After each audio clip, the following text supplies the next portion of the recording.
अस्सलाम वालेकुम student, second year biology chapter number 15 homeostasis. तो फर्स्ट ऑफ ऑल इसकी डेफिनेशन है होम्योस्टेसिस की कि होम्योस्टेसिस क्या होता है?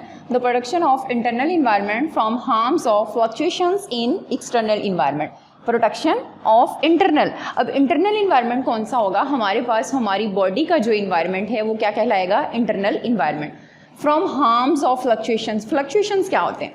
फ्लक्चुएशंस का मतलब होता है लो या फिर हाई, लो और हाई, यानी कि लो हो रहा है या हाई हो रहा है कौन सा इन्वायरमेंट? एक्सटर्नल इन्वायरमेंट, यानी कि बाहर वाला मौसम जो है यानी वेदर जो है उसमें जो एक्सटर्नल इन्वायरमेंट है टेम्परेचर हाई हो रहा है कम हो रहा है तो उसके जो हमारी बॉडी पे असरात होंगे हमारे इंटरनल टेम्परेचर पे उसको उस नुकसानात को कंट्रोल करने को हम क्या कहते हैं? होम्योस्टेसिस कहते हैं। देखिए हमारी बॉडी का जो टेम्परेचर होता है वो ऑप्टिमम टेम्परेचर होता है 37, ठीक है, लेकिन बाहर का टेम्परेचर जो होता है वार्म सीजन के अंदर हाई हो रहा होता है, जो होता है सर्दियों में जो होता है वो कम होता है। अब देखें तो उसमें बैलेंस रखने को हम क्या कहते हैं? होम्योस्टेसिस कहते हैं। होम्योस्टेसिस की कुछ इंपॉर्टेंस है।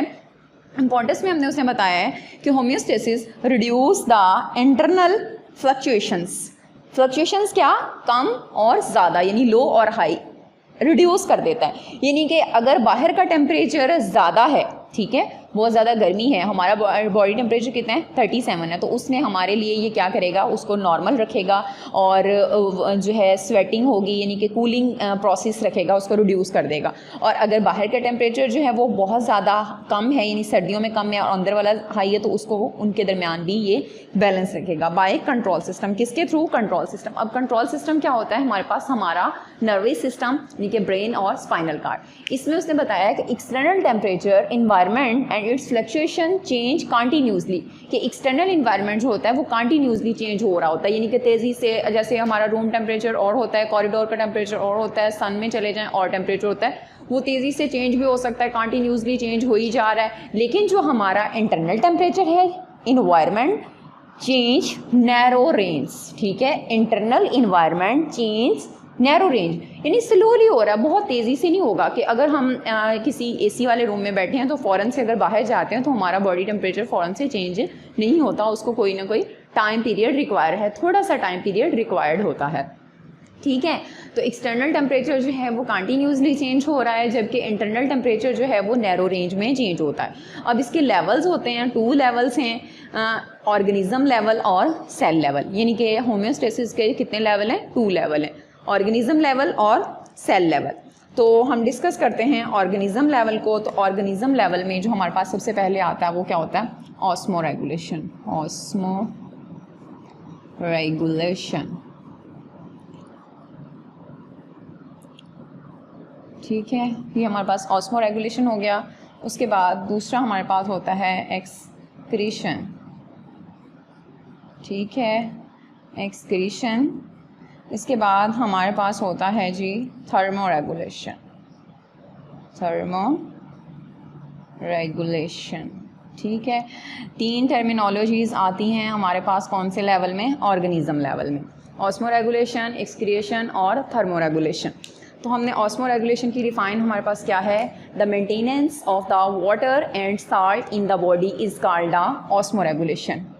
वाटर प्लस साल्ट, ये बॉडी के अंदर मेंटेन रखने को हम क्या कहते हैं? ऑस्मो रेगुलेशन कहते हैं। दूसरे नंबर पे हमारे पास आता है एक्सक्रीशन। एक्सक्रीशन में क्या होता है कि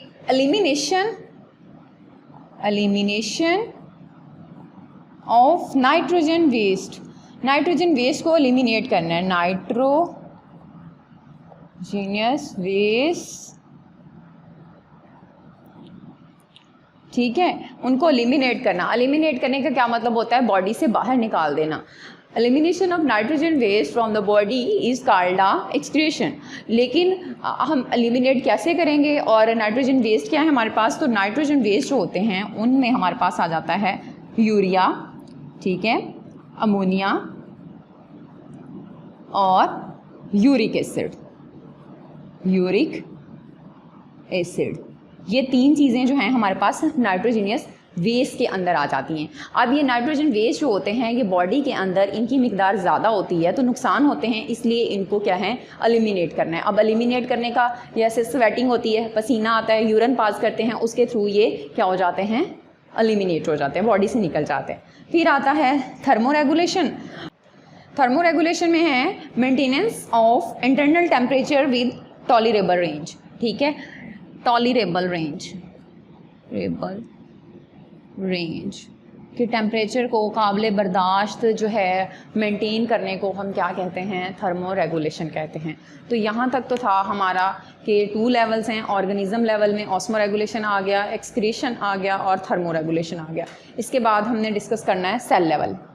तो अब देखते हैं सेल लेवल को। सेल लेवल, तो सेल लेवल में की फ्लक्चुएशंस इन नैरो रेंज। ठीक है, नैरो रेंज में रखती हैं। पहले हमने पढ़ लिए थे ऑर्गेनिज्म लेवल और सेल लेवल। ठीक है, 2 लेवल्स थे। तो अब सेल लेवल को डिस्कस कर रहे हैं कि फ्लक्चुएशंस इन नैरो रेंज, नैरो रेंज में रखता है, यानी कि अब ये स्लोली ही काम करेगा सेल के अंदर जो है, क्योंकि इंटरनल टेम्परेचर में।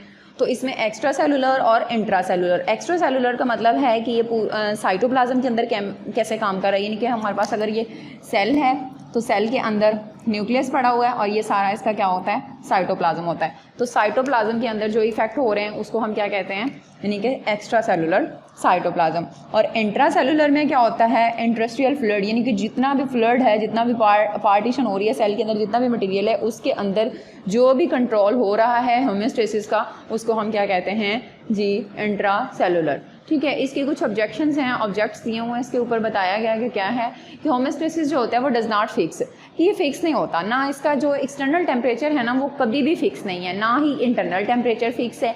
ये दोनों टेम्परेचर टाइम पीरियड के साथ साथ चेंज होते रहते हैं, depend upon availability of water. Water की अवेलेबिलिटी के ऊपर डिपेंड करते हैं। देखें, अगर वाटर जो है हम ज़्यादा है, कम है, तो उसके ऊपर भी होम्योस्टेसिस के असरात होते हैं। यानी कि डिहाइड्रेशन में जो होता है वो होम्योस्टेसिस का प्रोसेस जो होगा वो स्लोली होगा, लेकिन जब ज़्यादा अवेलेबिलिटी होगी तो उसमें क्या होगा, ज़्यादा होगा। जैसे हमने थर्मोरेगुलेशन में ही पढ़ा था कि टॉलरेबल रेंज में पढ़ना है कि टॉलरेबल रेंज क्या होती है, यानी कि काबिल बर्दाश्त के लिए। तो ये जो इसके ऑब्जेक्ट में यही आएगा कि ये जो इसके ऊपर डिपेंड कर रहा है होम्योस्टेसिस का प्रोसेस, उसमें ये फिक्स नहीं होता, इसको बल्कि डिपेंड करता है अवेलेबिलिटी ऑफ वाटर और इसके अलावा जो वेदर की इंस्ट्रक्शंस हैं। वेदर मतलब अब चेंज हो रहा है, यानी टेम्परेचर हाई हो रहा है, टेम्परेचर लो हो रहा है, या रूम टेम्परेचर है या कॉरिडोर का टेम्परेचर है, तो उसमें इसके ऊपर असरात होते हैं। ठीक है, अब इस होम्योस्टेसिस को हमने जो है कंट्रोल कैसे करना है, कंट्रोलिंग सिस्टम है, इसके 2 कंट्रोलिंग सिस्टम है, फिजिकल कंट्रोल सिस्टम और लिविंग कंट्रोल सिस्टम। तो फिजिकल कंट्रोल सिस्टम में देखते हैं कि फिजिकल कंट्रोल सिस्टम में जैसे सेंसर होता है, सेंसर इन refrigerator, set point, thermometer, drop और राइज होता है। देखें, अगर हमारे घर में जो रेफ्रिजरेटर होते हैं उनके अंदर क्या होता है कि ऊपर एक इंस्ट्रूमेंट लगा होता है। ठीक है, उसको हम आमतौर पे कंपेरेटर भी कहते हैं, ये थर्मोमीटर है कि वो एक पॉइंट सेट कर देता है। जैसे ही फ्रिज का टेम्परेचर बहुत ज़्यादा मतलब ठंडी कूलिंग हो जाती है तो उसमें वो डिप हो जाती है, यानी कि स्लो हो जाता है, वो अपने तौर पे अपना काम करके बाद में टेम्परेचर दोबारा से राइज अप कर देती है, यानी कि उसके अंदर एक पॉइंट सेट हुआ है। इसी तरह से हमारे अंदर भी, यानी कि बॉडी के अंदर भी क्या है कि एक सेट पॉइंट है जो फिजिकली कंट्रोल कर रहा है कि सर्दी ज़्यादा लग रही है, कम लग रही है, गर्मी ज़्यादा लग रही है, गर्मी कम लग रही है। जैसे फ्रिज के अंदर सेंसर होता है, इसी तरह से फिजिकल कंट्रोल सेंटर होता है। उसके बाद लिविंग कंट्रोल सेंटर की बात करें तो लिविंग में रिसेप्टर्स हैं, ठीक है, कंट्रोल सेंटर है और इफेक्टर है। 3 चीज़ें इफेक्ट करती हैं। तो रिसेप्टर में रिसेप्टर क्या है, सबसे पहले ये हमारी जो फिंगर्स हैं इनके ऊपर ये सारे आगे क्या हैं, ये रिसेप्टर्स हैं। मैंने इसको हाथ लगाया बोर्ड को तो मुझे पता चला है कि ये मुलायम है या कॉर्स है, यानी खुरदरा है, स्मूथ है, ये क्या है, मैंने इसको रिसेप्टर से या किसमें, कंट्रोल सेंटर। कंट्रोल सेंटर क्या है, हमारा ब्रेन और स्पाइनल कार्ड। ठीक है, मैसेज रिसेप्टर ने किसको दिया, कंट्रोल सेंटर को, और कंट्रोल सेंटर ने किसको दिया, इफेक्टर को। यानी कि मैंने इसको हाथ लगाया, मेरे ये रिसेप्टर, ये जो सेंसर थे, इन्होंने फील किया, यहाँ से किसमें गया, ब्रेन में जाके उसने मैसेज दिया, और उस मैसेज से इफेक्ट मेरा क्या हुआ कि मैंने बताया कि ये जो है ये स्मूथ है, ये कोर्स नहीं है, ये क्या है, स्मूथ है। ठीक है, इसी तरह से कोई भी चीज़ है, हम अगर किसी ठंडी चीज़ को हाथ लगाते हैं तो हमारा दिमाग, ये रिसेप्टर इसको क्या करते हैं, रिसीव करते हैं हैं, देखते हैं, कंट्रोल सेंटर में जाता है और पता चलता है ये ठंडी है। जैसे गर्म चीज़ को हम टच करते हैं, फ़ौरन से खींच लेते हैं, तो उसमें क्या होता है, उसमें भी हमें यही पता चलता है, रिसेप्टर्स ने लेके जाते हैं कंट्रोल सेंटर के पास, ब्रेन के पास, और ब्रेन से वापस फिर किसमें, इफेक्टर, यानी कि जो हम रिस्पॉन्स शो करते हैं वो क्या कहलाता है,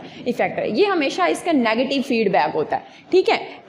रिसेप्टर्स का इफेक्टर जो होता है ना, नेगेटिव फीडबैक होता है। नेगेटिव फीडबैक क्यों कहा जाता है, इसलिए कि अगर हमारी बॉडी के बाहर का टेम्परेचर जो है वो है हाई, ठीक है, गर्मी है, और अंदर का टेम्परेचर क्या है, वो भी 37 है। अब 37 टेम्परेचर तो ऑप्टिमम है। अब अगर बाहर का टेम्परेचर हाई है तो जाहिर है अंदर वाला टेम्परेचर भी क्या होना चाहिए, हाई होना चाहिए। तो लेकिन इससे क्या होंगे, हार्म्स होंगे।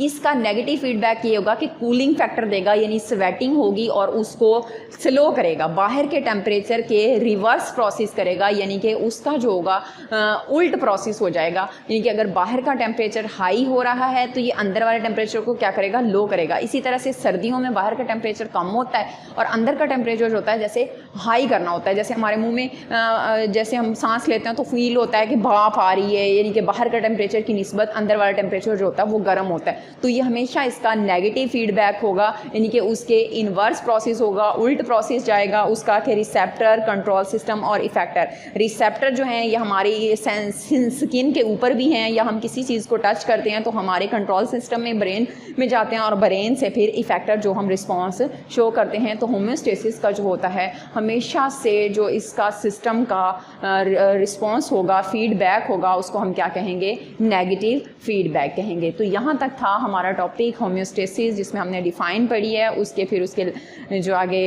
ऑब्जेक्ट्स पढ़े हैं, लेवल पढ़े हैं, और इसके फिर सिस्टम पढ़े हैं। तो नेक्स्ट फिर हम अगले लेक्चर में हाजिर होंगे। अल्लाह हाफ़िज़।